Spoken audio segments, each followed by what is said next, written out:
అమరావతిలో వరుస అగ్ని ప్రమాదాలపై విచారణకు ఆదేశించామన్నారు మంత్రి పార్థసారథి. 2014లో రాజధాని అమరావతి అంటే ఇష్టం లేని వారు అరటి తోటలు తగలబెట్టారన్నారు. ఇప్పుడు అమరావతి జరిగిన 3 అగ్ని ప్రమాదాలు ఉద్దేశపూర్వకంగా జరిగినట్టుగా అనుమానాలున్నాయని చెప్పారు. అమరావతిలో వినియోగించే భూగర్భ పైపులు అత్యధిక ఉష్ణోగ్రతతో కాలేందుకు అవకాశాలున్నాయని తెలిపారు.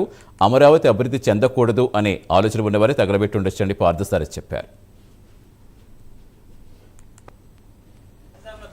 దాని మీద ఎంక్వైరీ చేస్తున్నారు. ఎందుకంటే ఉద్దేశపూర్వకంగా జరుగుతున్నాయా 2014-19లో కూడా ఇదే విధంగా చెరుకు తోటను తగలబెట్టేశారు.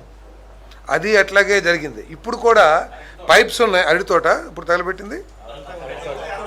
అప్పుడు చెరుకు తోట అరటి తోట ఒక అరటి తోట తోటలనే తగలబెట్టారు. సో ఇప్పుడు కూడా ఈ 3-4 ఫైర్ యాక్సిడెంట్స్ జరిగినాయి. అసలు హయ్యెస్ట్ టెంపరేచర్లో కానీ అవి ఫైర్ యాక్సిడెంట్ క్యాచ్ కావు. అంటే ఇది ఉద్దేశపూర్వకంగా జరుగుతుందనే అనుమానం కూడా ప్రజలకు ఉంది.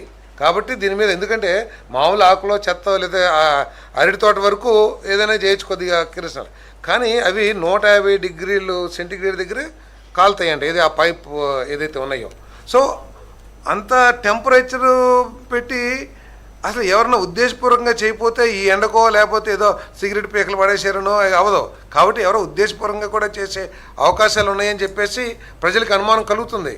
మరి అమరావతి మీద విద్వేషం ఉన్న వాళ్ళకి కానీ అమరావతి అభివృద్ధి చెందకూడదనే ఆలోచన ఉన్న వాళ్ళకి కానీ లేదా దీన్ని ఏదో ఒక విధంగా